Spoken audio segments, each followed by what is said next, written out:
This is Jennifer Gonzalez welcoming you to episode 34 of the Cult of Pedagogy podcast. In this episode, I'm going to help you survive starting a teaching job in the middle of the school year.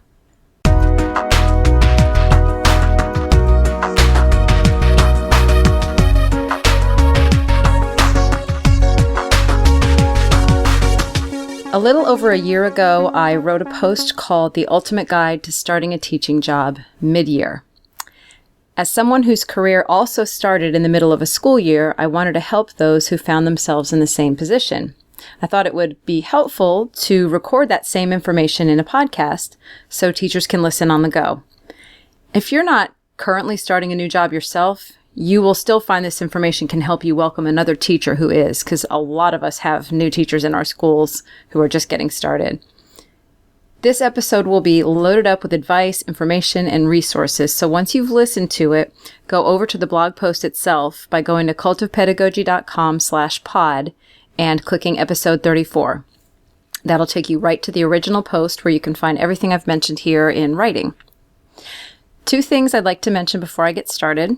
The first is to thank you if you have left an iTunes review for the show. I am currently at 93 reviews, which is just fantastic, because every single one of those reviews helps to bring more listeners in, and it helps the podcast become more visible in iTunes.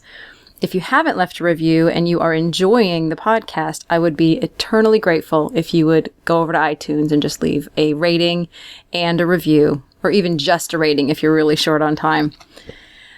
Secondly, I wanted to let you know about another way that you can access my other content. This podcast is just a small part of what I do. My website, Cult of Pedagogy, is just chock full of articles and book reviews and videos and other resources to help you improve your teaching. I post something new every week, and one of the best ways to stay on top of new posts and new resources is to subscribe to my mailing list. I send out one quick email per week that links you to my latest post, and usually one other link to some other resource from my archives or some announcement for maybe even a new product or something like that. So subscribing is free. To subscribe, just go to cultofpedagogy.com, click on the About tab on the top, and choose subscribe. And then all you have to do is enter your email address, and you'll be on the list. Okay, let's get started with this information. I am going to be mostly reading this post, but I'm probably going to stop every once in a while to add extra commentary. So here we go. Starting a teaching job in the middle of the school year. First things first, congratulations on your new teaching job. This is a big deal, an opportunity to make a significant difference for students whose year has been a bit unstable up to this point. And yet, a panic has probably set in. You won't have the time other teachers normally get to prepare their classrooms, set up procedures, and plan good lessons. You're jumping onto a fast-moving train, and it won't stop until the year is over. I started my first teaching job in January of 1996. The previous teacher, a first-timer herself, had decided teaching was not for her. And when I learned more about my schedule, I could see that she had her reasons. 3 periods of 6th graders and 1 period of 8th graders, each one held in a different teacher's room during their planning period. I didn't have my own classroom, just a cart I wheeled from room to room and a small desk in the corner of a supply room. Ugh, I don't relish looking back on that year. It was ugh. Anyway, I have definitely been where you are. So here is my advice to help you navigate the rest of the year with your sanity and your desire to teach fully intact. Step 1, start with the right mindset. As you rush through these first few months, having a healthy mindset will help you prioritize, work effectively, and deal with the inevitable setbacks that will come with this position. So the first piece of this mindset is to set the bar low. Trust me, the people in your building are thrilled to have a living, breathing human being filling the vacancy left by your predecessor. The fact that you're here means administrators don't have to spend more time interviewing, other teachers don't have to cover your class, and students don't have to suffer the unpredictability of a long series of subs. Unless you're a complete train wreck, or the school is staffed with exceptionally unreasonable people, Your administrators and colleagues will be happy with you as long as you do 2 things. Number 1, maintain reasonable order in your classroom. And number 2, cover the basic curriculum. So cut yourself a lot of slack. Remind yourself every single day that what you're shooting for is good enough. Expect things to go wrong, and when they do, address them with those 2 basic goals in mind: reasonable order, basic curriculum. This is not the year to master differentiation. This is not the year to excel with technology. This is not the year to design a gorgeous classroom.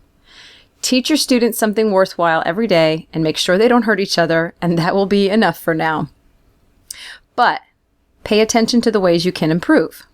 Right away, set up a next year file where you can deposit notes and ideas on the things you want to do next year. These ideas can range from small decorative things you notice in other teachers' classrooms to instructional strategies you want to try. You won't have time to implement most of them this year, but just keep track of them for later. The second piece of this mindset is ask for help. One of the biggest mistakes you can make as a new teacher is to pretend you've got everything under control. Your colleagues are a rich source of information and they want to help you, but most won't give you more than a quick, "Let me know if you need anything." They're busy, or they're shy, or they don't want to make you feel incompetent by being overly hand-holdy.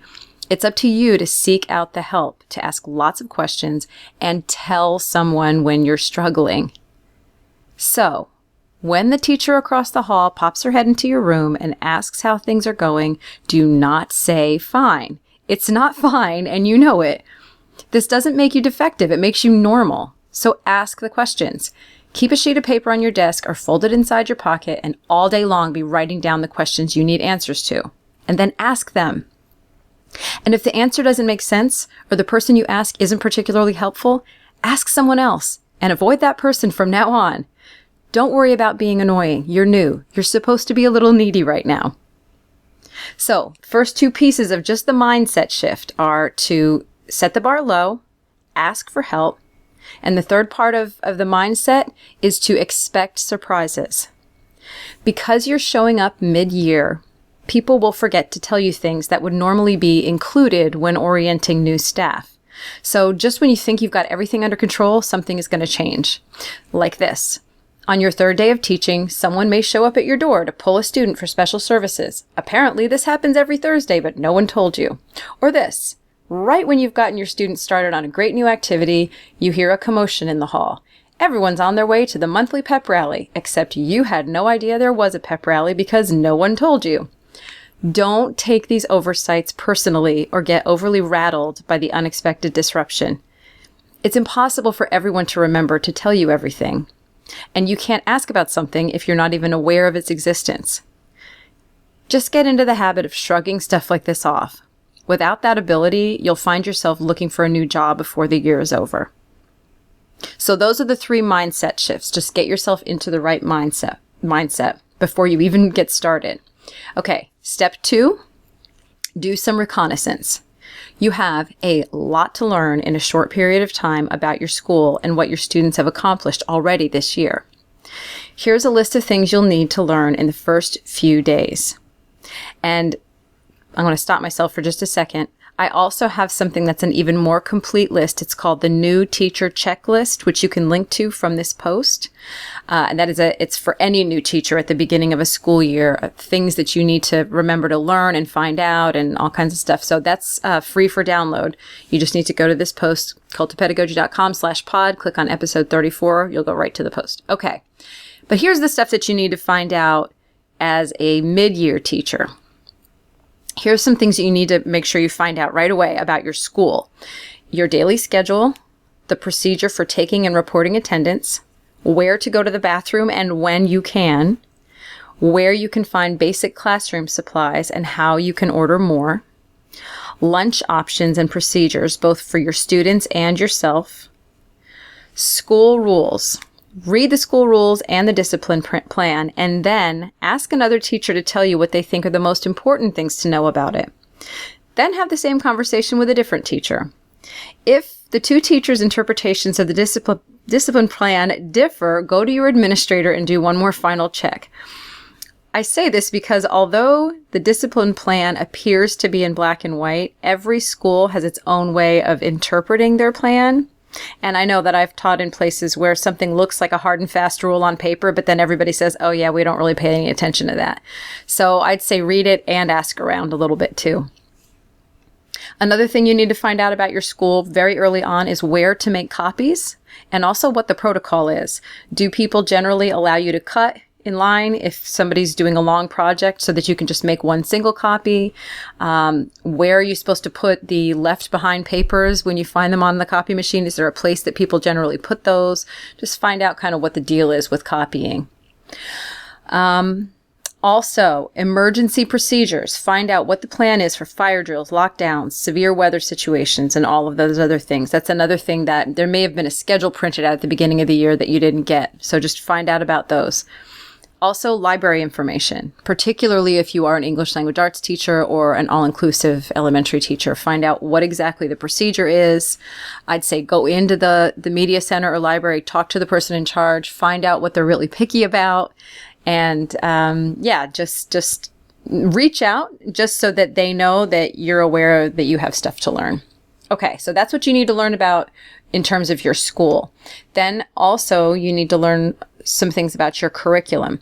Get a copy of the standards and curriculum that apply to your assigned position, which seems obvious. I'd think that people would just hand that to you, but again, they're not always going to remember everything.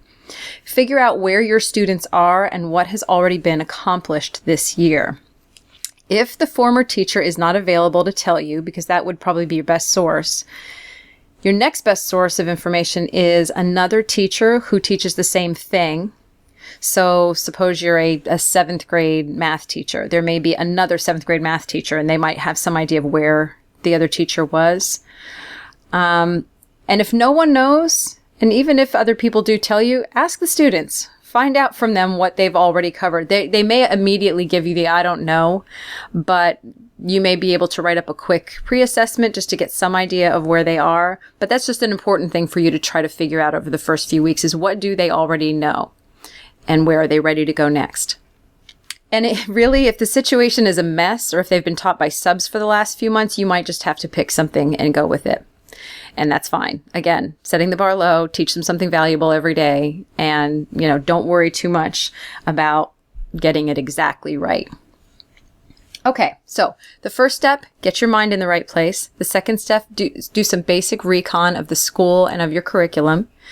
Step 3, do a bare minimum classroom setup. You could drive yourself crazy trying to get your classroom perfect for your first day. Baby, it is just not going to happen. You have more important things to do right now, so just make sure you have these things in place. First is a spot on the board for you to write the date, the day's agenda, and any homework that you'll assign. Try to keep this place consistent all year so students get into the habit of looking there for that information. If the previous teacher already has this in place, just use what they have for a little while. The second thing is a place for students to hand in papers if you are still a paper classroom. Some classrooms have already moved to paperless, so if that's the case, find out how students actually turn work in through that system. In your classroom also, you just need some basic supplies, something to write on the board with, whatever kind of a board it is. Just a couple of pens and some scratch paper for you to take notes to yourself. Extra pencils and paper for students who don't have their supplies, and a box of tissues. Make sure you have that too. Textbooks, workbooks, other curricular materials necessary for getting work done. And then a basic familiarity with how your classroom technology works. How to turn on and perform basic functions with the classroom projector, document cameras, interactive whiteboard. If there are student computers, make sure that somebody has walked you through how to actually get into those, how to log on, what passwords are necessary. That is something else to get. So see how something like that is more important than hanging posters on the wall. You can get to that in week 2 or week 3 or whatever. Right now, it's important that the classroom can function. Okay, so number 1 is mindset. Number 2 is do some basic recon. Number 3 is just get your classroom basically set up so that it can operate. And then number 4, and this is where you're actually starting to work with the students, establish classroom rules, consequences, and procedures. In the first few days, it is essential that you establish rules, consequences, and procedures. Because time is scarce, Your goal right now should be to get something in place that works, even if it's not perfect. If the former teacher already has a system in place that you can live with, go with that.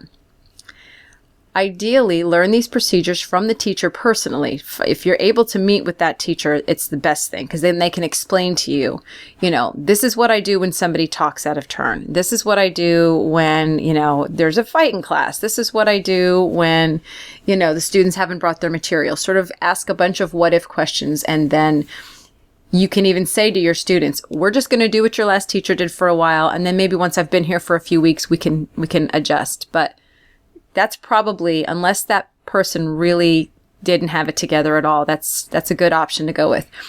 If their plan is not an option, your second choice would be to find another teacher in the building whose system you like well enough and just copy what they do.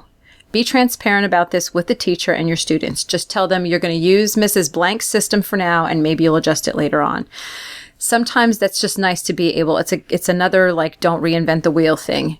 You're just going to use it for now. You can always go with something else later. If no other teacher's plan is available, or you're being thrust into the classroom at the last minute and you have no idea what to do, here is a very basic structure. Here's a basic set of rules. And I adapted most of these from Whole Brain Teaching. Number 1, follow directions quickly. Number 2, raise your hand for permission to speak. Number 3, raise your hand for permission to leave your seat.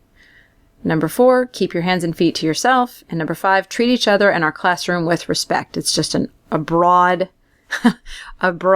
catch-all final rule. Okay, here are some consequences. Now, I'm going to admit this is a pretty old school kind of a consequence, but this is what I did for a few years, and it worked. And I know people have got issues with it, but again, good enough right now. What I did with my students, first offense, just gave a verbal warning. Second offense, put their name on the board. And then the third offense, I would put a little check by their name, and it would be my choice of consequence, whether they had to be moved away from the rest of the class, or sometimes I had them write sentences, which again, I know that's controversial, but the kids didn't want to do it, so it helped. Or a parent phone call or something like that. So first, verbal warning. Second, name on board. Third, a check by the name, and then you get to decide on the consequence. And sometimes it helps to just say to the student, it's a teacher's choice. That way you are not tying yourself to any particular consequence, and that gives you a little bit of leeway to decide based on the situation. And then just set up some real basic daily procedures in the class. The first one would be to have something quiet for students to do the minute they walk in the door, like a warm-up or a bell ringer or even a journal activity. That can really, really help a lot in terms of giving you a few minutes just to kind of take attendance and deal with sort of like missing work types of housekeeping things, and then sort of prepare yourself to actually start class. So that is a super essential thing, something for them to do when they come into class, even if it is as simple as bring a book to class, or here are some magazines. You just need to read quietly for the first 5 minutes. That is always valuable. Another part of the daily procedures, have the day's objectives written clearly in a place where students can all see them so they know what we're actually doing today. Have students write down the daily agenda and homework as soon as they arrive, and set up some sort of a system for checking that they've done it. This, again, is something that a lot of teachers do just so that you and the students are all on the same page. You all know what the plan is for today and they've written it down. And then explain what students need to do if they have to sharpen their pencil, go to the bathroom, ask for help, or turn in papers. These are sort of 4 typical disruptions in the middle of a class. So getting all of that established should give you at least something that you can function and you can kind of roll with that. All right, so let's just review really quickly. Number 1, get your mind in the right place, good mindset, healthy mindset. Number 2, just do some basic recon. Make sure you have the information you need about your school and your curriculum. Bare minimum classroom setup, just get it functioning. And then just get some basic rules, consequences, and procedures in place so that the students are not finding out how you operate, as the days go on. Try to get that sort of set up at the beginning, communicate them clearly to students, and then you can kind of move from there. You may also, if you're comfortable, have a meeting with your students about the consequences and procedures, get their input on some things. that could really set up a nice relationship with them if you have the confidence. If you feel like you need to establish a little bit more authority, you may want to hold off on that for a while and just go with, here are my rules, here are the consequences, and that's it. One of the things about students in this position is that they've been dealing with some serious instability. And so it's my personal belief that if I'm starting halfway through the year versus at the beginning, I may actually have to be a little bit more strict and regimented right off the bat, because especially students who have had, we've had 2 other teachers already this year who have left. I had someone write to me about that, and they said they were going to be the 3rd teacher that year, and that the students had almost taken it as a point of pride how many teachers they could run out of the building. If you're dealing with a situation like that, you may need to be more firm than you would be if you're starting fresh with a brand new class at the beginning of the year, where it's all about, getting to know each other and making them feel comfortable. And I think at this point, they do need to feel comfortable, but maybe not too comfortable, because they need to get the message from you that you are here to stay, that you are not going to be abandoning them, and that you've figured out exactly what your policies are, and this is what you're going to stick to. So any way that you can communicate consistency in a kind, firm way, I think that over the course of a week or 2, the kids will start to understand, okay, this is our teacher now. This is not just a space filler. So we can respect this person and kind of relax into it and maybe start behaving ourselves if they got into the habit of not behaving. Okay. Step number 5, and this is the last one, build relationships. Although I listed this as a last step, it is one of the most important, even though it may not be the most urgent. It may be more urgent for you to find out where you can go to the bathroom than to build relationships with students and teachers, but it really is very, very important. Okay. Building relationships with students, coworkers, and parents is the key to making your work more satisfying in the rest of this year. So let's take this piece by piece. The first is students. Make building relationships with your students a top priority. Getting to know your students is the foundation for more effective classroom management, more personalized instruction, and greater student achievement. One way to build relationships quickly, especially if you have a lot of students, is to give them a getting to know you survey or questionnaire. Lots and lots of teachers do this, and there are tons and tons of them online that are available. If you don't already have one, or you're not able to find one that you like, I do have one. Actually, I have 6 of them because I have them for all different age groups. I call them student inventories, and this is an editable form that you can give to students, and I've got them for K through 2, 3 through 5, 6 through 8, 9 and 10, 11 and 12, and college, because I've changed the questions based on the age. For example, for the grade 11 and 12 one, I ask them questions about, do you have a job outside? Do you have a car that you drive to school in? So that you can really get to know things about their transportation issues and their outside responsibilities. And, in K through 2, we're asking questions that have more to do with like bathroom issues and that sort of thing. So they're all adjusted for age. Once you have collected the information about your students and gotten to know them a little bit better, I advise people to use a spreadsheet where you actually enter all of the information.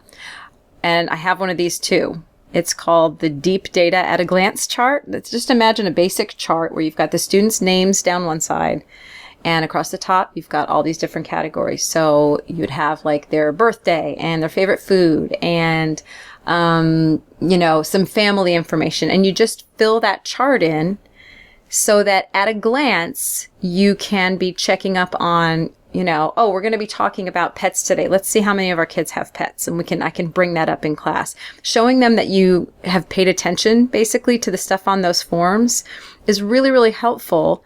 And it can make such an impression on them. She knows that I just had a baby sister 3 weeks ago. That's pretty great. Like, it just makes such a big difference. So there are links to both of these tools in the blog post, cultofpedagogy.com/pod, and then go to episode 34, and you can link to both of those. So anyway, some sort of a system to collect information about your students, especially since this is the middle of the year, there's got to be some sort of a system of collecting the information about the students and getting it organized. It's just a really fast way, as opposed to saying, oh, we'll just get to know each other over the next couple of weeks. Some kids are super quiet and they're never going to tell you anything about themselves. So figure out some way to collect information on them. So building relationships with your students is important. Then you also want to be building a relationship with the other faculty and staff. Start by finding 1 or 2 positive, supportive teachers who seem to really love their jobs. I call these people marigolds. And if you have not read my marigold article, it's just called Find Your Marigold. If you just Google that, you will find it. But it's basically about how you need to be spending time with really positive people, and that'll have a tremendous influence on how you perceive your job and the kind of energy that you bring to it. So find these people in your school and spend a lot of time with them. When you are around somebody that makes you feel like crap, do not spend a lot of time with them. That's a really just great litmus test right there. Other key staff members to get friendly with are the school secretary, the librarian, the cafeteria staff, the technology coordinator, the guidance counselors, and the custodial staff. You're going to have a lot of questions for all of these people, so be sure to get off on the right foot by introducing yourself before problems arise. That way your first interaction with all of them is a positive one and not a complaint or a problem. Meanwhile, be friendly with everyone else. Your new position is kind of an extended job interview. And if you prove yourself to be competent in the rest of this year, your chances of getting rehired in the following year are much greater. Here is a little trick that can help make all of this easier. Borrow a copy of last year's yearbook from somebody, another teacher probably, and make sure that you can keep it for a couple of months. Let them know that you're going to be using it as a reference. It's going to be an invaluable resource for matching faces to names for faculty and staff, and even for students if they were in your school last year. It's just a big help for figuring out who everybody is. Not to mention that it's just super impressive if you only met somebody one time, but then you look them up in the yearbook and the next time you see them, you can say hello to them by name and they just think you're great with names, but you actually have a little tool. Okay, the last set of people that you need to build relationships with, that set is parents. The parents are going to be really curious about you, and most of them are going to be concerned about the disruption to their child's education and the change that this has created. If this happened with my own kid, I would just be so frustrated. But if I heard that, yes, they finally hired somebody, I would want to meet that person and I would want to find out. And I would be so hopeful that finally now things are going to get stable and my kid is going to learn something.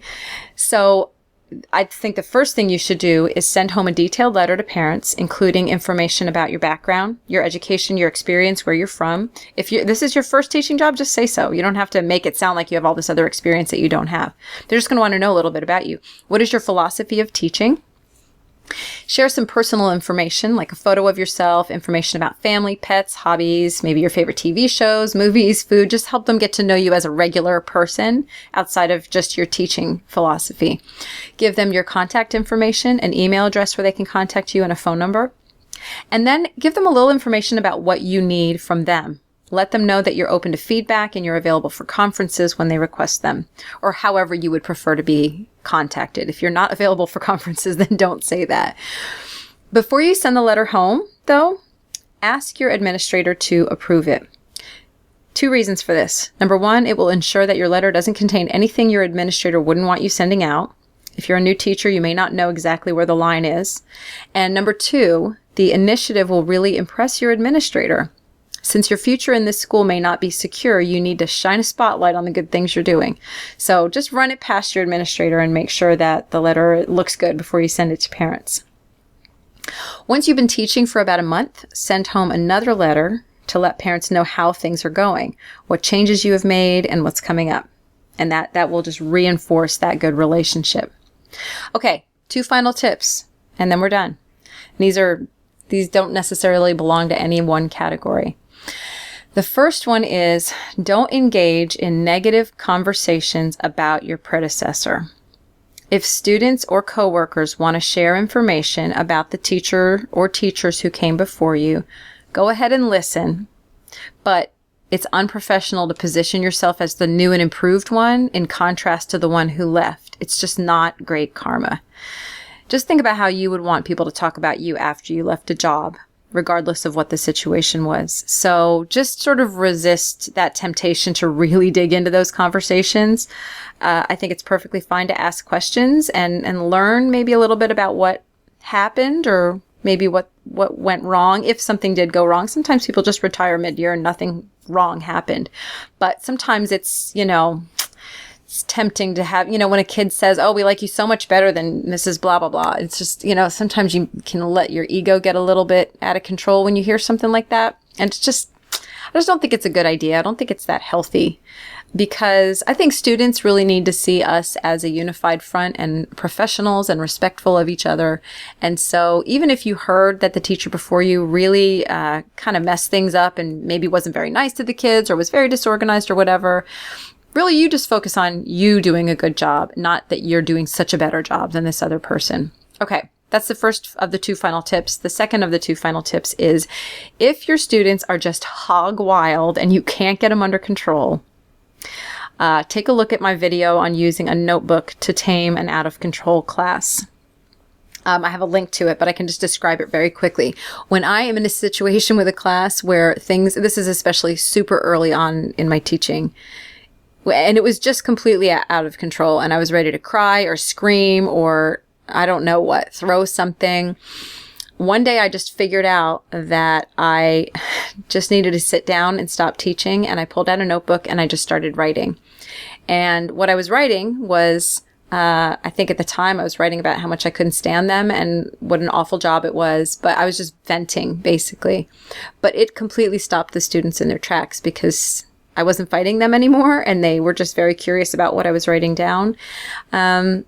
And so I started to use that strategy a little bit more, but I got more intentional about it. I started to actually write down the names of the students who were cooperating, and it helped me to see the situation differently. Or sometimes I would just try to analyze exactly what was going on, and it would help me to realize that it wasn't the entire class that was misbehaving. It was actually just like 4 or 5 kids. And just the act of stopping and writing calmed me down and helped me make smarter decisions. So I've got a video where I kind of talk a little bit more about that, and that's linked from here also, if you just scroll down in the article to where it says 2 final tips. But that's basically the strategy in a thing. When you're in a real panic, just sit down, get a notebook out and write. And the kids don't need to see what you're writing. All right. So those are my tips for starting a teaching job in the middle of the school year. I hope this helps. If you have more advice and you'd like to add to this, go to this blog post and add a comment, because there already have been some good comments that have been added and other questions and that sort of thing. So come over to the post and add to that. Sometimes I find that with my blog posts, they get better and better month after month because people add more comments and there's just more knowledge and more experience to share. So again, to get to all the links to these resources mentioned in this episode, go to cultofpedagogy.com/pod and click on episode 34. Thanks for listening and have a great day.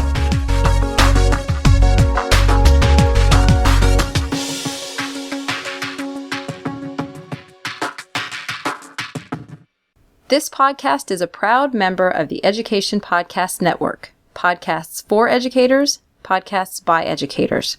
To learn more, visit edupodcastnetwork.com.